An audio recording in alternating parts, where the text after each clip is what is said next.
सच तो यह है कि किसी और प्रजाति का पृथ्वी पर मौजूद हर चीज पर, चाहे वो जीवित हो या मृत, उतना व्यापक नियंत्रण पहले कभी नहीं रहा जितना कि अब हमारे पास है। चाहे हम इसे पसंद करें या ना करें, लेकिन ये चीज हमारे ऊपर बहुत बड़ी जिम्मेदारी डालती है कि अब हमारे हाथों में न केवल हमारा बल्कि पृथ्वी पर रहने वाले हर उस जीव का भविष्य है जिसके साथ हम इस पृथ्वी पर को एग्जिस्ट करते हैं। ये वाक्य जो भी आपने सुने वो मेरे नहीं, ये सर डेविड एटनबर्ग ने अपनी वृत्तचित्र लाइफ ऑन अर्थ में कहा है और ये कहीं ना कहीं सच भी है। ये पूरी जो पृथ्वी की पारिस्थितिकी तंत्र है वो जिम्मेदारी इंसान पर डालती है, क्योंकि अब सारी चीजें हमारे हाथ में है। अब हम नियंत्रक बन चुके हैं। जब हम बात करते हैं प्रकृति की, तो इस प्रकृति में हर वो चीज आती है, वो जीवित हो या मृत हो। जीवित में जीव जंतु पशु पक्षी, और मृत में या फिर हम कहें कि निर्जीव। हालांकि प्रकृति कभी निर्जीव नहीं हो सकती, लेकिन फिर भी अभी आप जो मेरे चारों ओर प्रकृति देख रहे हैं, इसे सुरक्षित रखने की जिम्मेदारी किसी के पास है तो वो हम हैं। नमस्कार, मेरा नाम है मेघा आमेटा। आप देख रहे हैं बीबीसी राजस्थान की एक खास पेशकश। आज हम बांसवाड़ा के डायलाब तालाब पर हैं, जहाँ पर कुछ दिनों पहले हमने एक बहुत ही उमंग, आस्था और श्रद्धा, भक्ति, प्रेम का उत्साह देखा था। हमने यहाँ पर गणेशोत्सव के आखिरी दिन होने वाला गणपति विसर्जन देखा। ये जो गणेशोत्सव है ये बहुत ही एक सुंदर आस्था का जश्न हम जिसे कह सकते हैं। हमने देखा कि किस तरह से बांसवाड़ा के हर गली, हर मोहल्ले में, या हम यूँ कहें कि हर घर में गणेश जी की प्रतिमा को स्थापित किया गया। 10 दिनों तक बहुत ही प्रेम के साथ में उनकी पूजा अर्चना की गई। वह अंतिम दिन उन्हें इस जलाशय में प्रवाहित करने के लिए हमने यहाँ पे हजारों की संख्या में श्रद्धालु देखे। हालांकि ये उत्सव एक बहुत ही सामाजिक समरसता का उत्सव है। यहाँ पर आर्थिक परिदृश्यता में श्रेष्ठता रखने वाला व्यक्ति और समाज के अंतिम पंक्ति में खड़ा व्यक्ति एक साथ में नृत्य करता है। इतनी सामाजिक समरसता जो उत्सव में देखने को मिलती है वो शायद कहीं और नहीं देखने को मिले। लेकिन जब हम त्योहारों की बात करते हैं तब एक बात समझनी बहुत जरूरी हो जाती है कि त्योहार अपनी धार्मिक ऐतिहासिकता के साथ में भौगोलिक तर्क भी साथ में रखता है। हर भौगोलिक परिदृश्य का अपना त्योहार होता है और भौगोलिकता आपकी संस्कृति को बहुत व्यापक तौर पे प्रभावित करती है।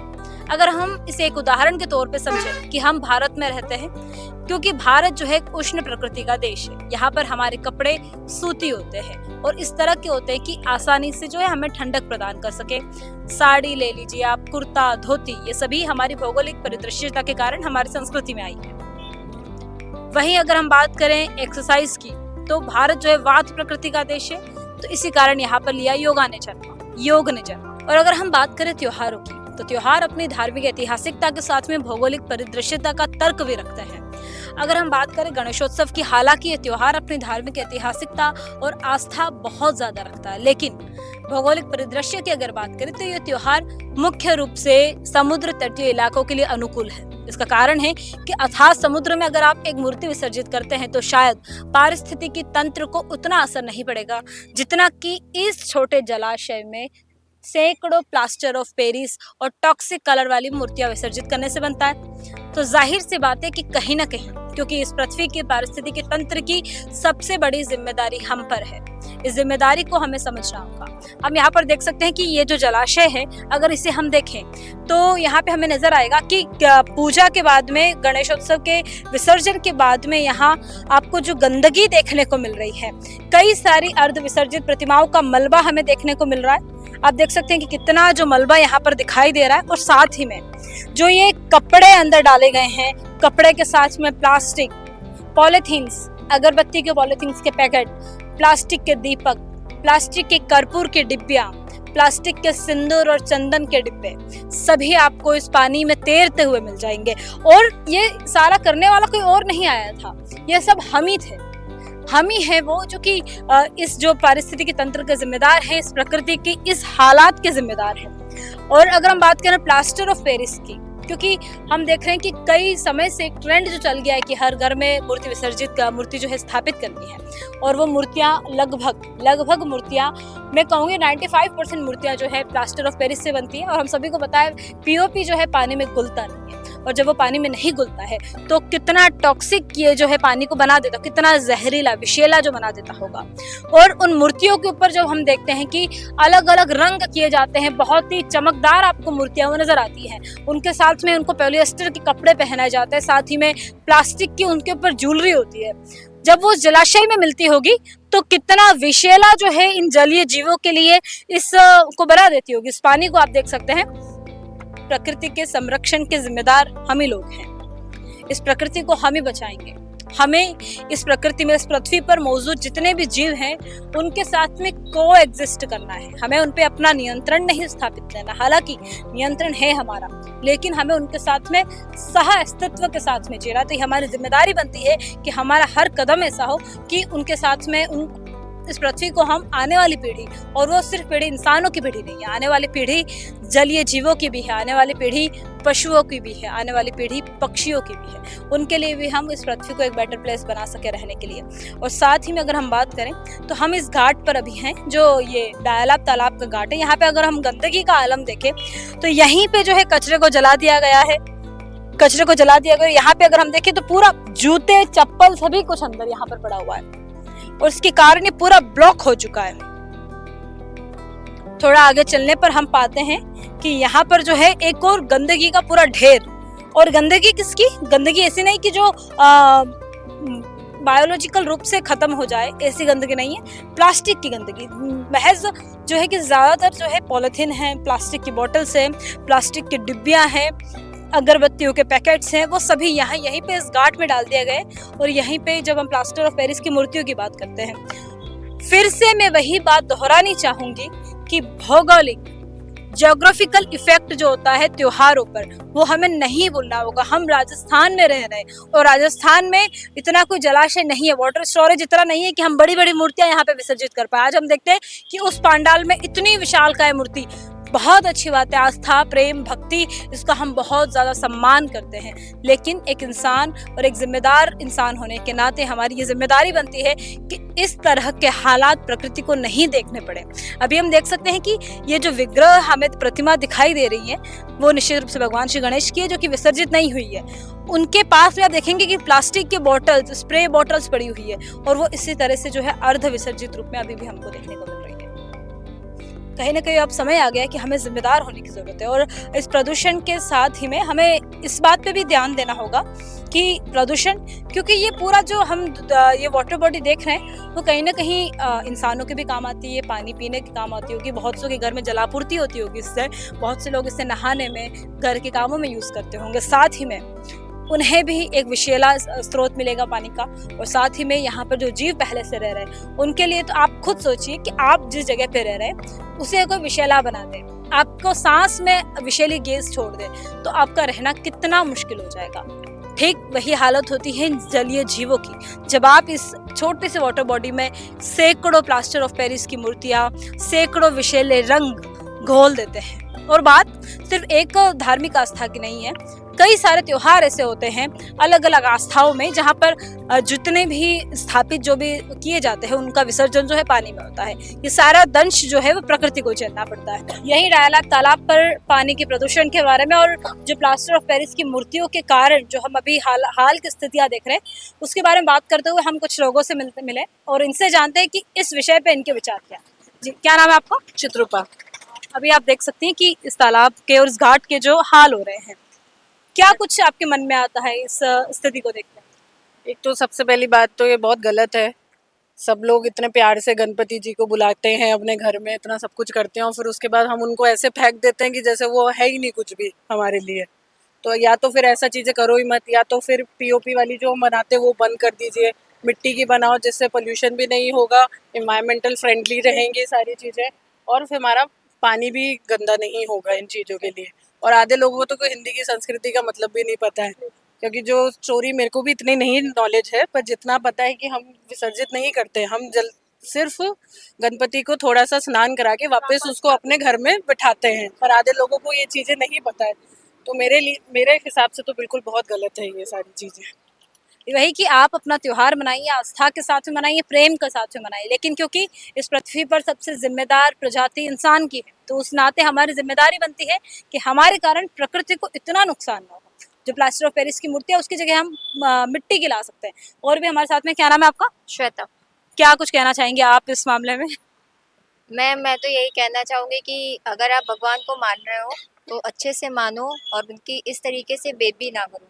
या तो आप मूर्ति घर पे स्थापित ना करो, पहले तो आप लाते हो 8 से 10 दिन के लिए, उनको बहुत अच्छे से भोग लगाओगे 8-10 दिन, उसके बाद आप ले जाओगे, ऊपर से फेंक दोगे, कहीं गंदे नाले में विसर्जित कर दोगे, तो ये सब नहीं होना चाहिए।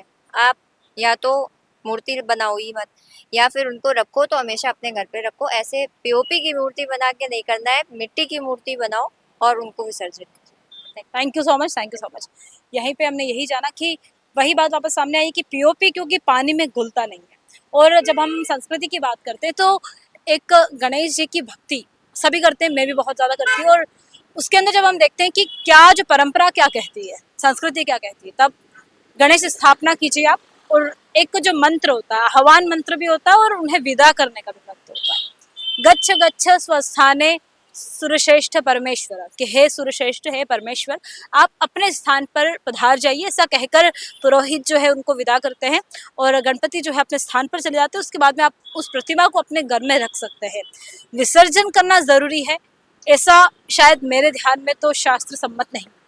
आइए और भी कुछ लोगों से बात करते हैं इस बारे में और जानते हैं कि क्या कुछ बदलाव किए जा सकते हैं कि हालात इतने ना बिगड़े जितने अभी हम देख रहे हैं।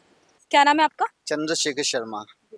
चंद्रशेखर जी, अभी हम जो बात करें वो इस बारे में कि उत्सवों के बाद में, त्योहारों के बाद में जो गाठ की स्थिति होती है, और खासकर हम बात कर रहे हैं प्लास्टर ऑफ पेरिस से बनी हर मूर्ति, चाहे वो किसी भी ईश्वर की प्रतिमा हो या किसी भी धर्म को मानने वाले का कुछ भी आकार हो, उसको पानी में विसर्जित किया जाता है। और कुछ दिनों बाद जब उसी घाट की, उसी जलाशय के हालात देखते हैं तो हमें अर्ध विसर्जित प्रतिमाएं, प्लास्टिक से भरा हुआ जलाशय दिखता है। इस पर आप क्या कुछ कहना चाहेंगे, क्या कुछ बदलाव हम कर सकते हैं? तो प्लास्टिक के जब पहले ही बंद किया था वो बंद करना चाहिए, और अभी जो भी मिट्टी की मूर्ति है उसका प्रयोग करना चाहिए। और उसके अलावा सभी को जिम्मेदार होना चाहिए कि गंदगी अपने हिसाब से ही साफ सुथरा होना चाहिए। तो अपन खुद जगेंगे तो देश जगेगा। शुरुआत खुद से करनी हाँ, होगी। खुद से करना चाहिए। आपको क्या लगता है, इसमें प्रशासन जिम्मेदार है या हम स्वयं जिम्मेदार सभी की आवश्यकता है। प्रशासन को भी देखना पड़ेगा, हमें की देखना, सभी को देखना पड़ेगा। नमस्ते सर, क्या नाम है आपका? मेरा नाम गट्टूलाल यादव है। अभी हम इस बारे में बात कर रहे हैं कि गणेशोत्सव के बाद में या किसी और भी त्योहार की बात करें जिसमें विसर्जन की प्रक्रिया होती है, उस विसर्जन के बाद में जब कुछ दिनों बाद हम उस जलाशय पे आते हैं तो हम देखते हैं कि किस तरह से अर्ध विसर्जित प्रतिमाएं यहाँ पर पड़ी हुई है। एक गंदगी का हमें सैलाब नजर आता है उस जलाशय में। और कहीं ना कहीं हमें लगता है कि जो हम स्वयं नागरिक हैं, हमें अपनी जिम्मेदारी उठाने में कहीं ना कहीं चूक हुई। क्या कुछ कहना चाहेंगे इस बारे में आप? देखिए, जैसे अभी अभी विसर्जन गणपति का जो त्योहार था, मतलब वो मेरा ये मानना है कि मुझे बिल्कुल गलत लगा ये।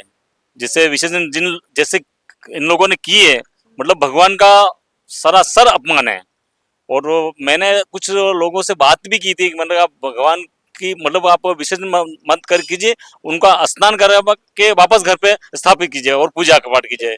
और जहाँ तक अभी भी दिख रही है मूर्तियाँ, कहीं तो खड़ी है न कहीं लात मार के, मतलब ये विसर्जन कर रहे हैं न, ये मतलब वो अच्छी बात नहीं है मेरे हिसाब से, बिल्कुल गलत है। और मतलब कुछ ढोंग भी है, और थोड़ा अपने संस्कार ये नहीं है जो हिंदू धर्म में होना चाहिए। और बॉम्बे में इस तरह से नहीं होता, मैंने भी देखा बॉम्बे के अंदर वो, मतलब ये कुल मिला के गलत है, ये गलत है। हाँ, इसके पीछे कारण कहीं ना कहीं संस्कृति भी है और कहीं ना कहीं प्रकृति का भी कारण है कि प्रकृति को भी नुकसान ही पहुंच रहा है। नुकसान ही पहुंचता है। मतलब ये जैसे पानी शुद्ध नहीं रहता है, जैसे अपने डायलॉग में कितना अच्छा देख रहे हो आप, बहुत सुंदर। और ये मूर्ति विसर्जन की वजह से ये थोड़ी गंदगी दिख रही है। ये देखिए आप, ये देखिए, वो देखिए, आप देखो इस तालाब को, इस, हाँ, तो ये नहीं करना चाहिए। धन्यवाद सर। हम जिस जलाशय पे खड़े हैं, डायलाब तालाब में, उसी तालाब से लगा हुआ एक बहुत ही सुंदर मंदिर है, श्री डायलाब हनुमान मंदिर। वहीं के जो पंडित जी हैं, पुजारी जी हमारे साथ में, इनका नाम है श्री हितेश जी जोशी। महाराज जी, आप बताइए कि ये जो हम अभी हालात देख रहे हैं गणेशोत्सव में, गणपति विसर्जन के बाद में जो अर्ध विसर्जित प्रतिमाएं, और हम सिर्फ गणेशोत्सव की बात नहीं कर रहे हैं, चाहे किसी भी आस्था का कोई भी पर्व हो जिसमें विसर्जन होता है, उसके बाद में जब उस जलाशय की हालत होती है कि अर्ध विसर्जित प्रतिमाएं, कचरे से अटे हुए घाट, प्लास्टिक अंदर है, इस सब पे आप क्या कहना चाहेंगे? और आप ये भी बताइए, क्योंकि आप पंडित जी आपसे पूछेंगे कि क्या हमारे जो संस्कृति है वो क्या कहती है, किस तरह से इस उत्सव को मनाया जाना चाहिए।